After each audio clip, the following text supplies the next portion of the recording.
કેશોદના આંગણે સ્નાતક ધર્મની રક્ષા કાજે પદયાત્રા કરતા જયરામ ભગતે પગલાં પાડ્યા છે।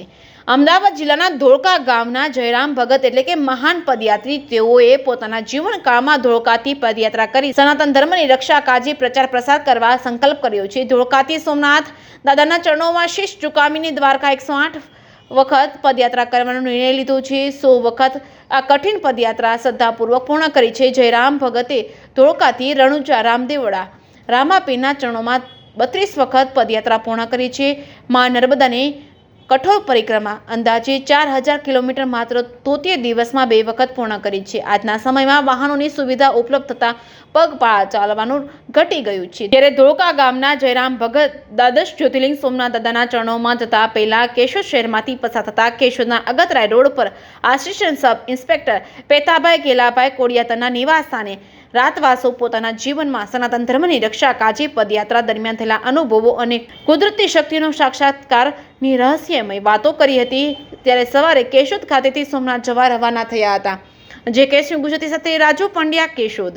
બોલો સોમનાથ દાદાની જય, દ્વારકાધીશ કી જય।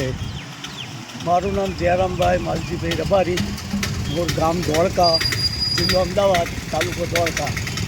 હવે હું આજે 8મો દિવસ છે સોમનાથ પદયાત્રાથી દ્વારકા પદયાત્રા, દ્વારકાથી સોમનાથ પદયાત્રા માટે નીકળ્યો છું। અને હજુ મારે 12-13 દિવસ બીજા થશે। અને આ મારો ધર્મનો શરમ અને મારા કાર્ય માટે મારા સનાતન ધર્મના હિન્દુ ભાઈઓને લાગણી માન આપી હું આ યાત્રા નાનપણથી 1982થી દ્વારકા મારા 104મો ફેરો છે। અને હજુ મારે બીજા 4 ફેરા કરવા 108ની માળા કરવાની છે।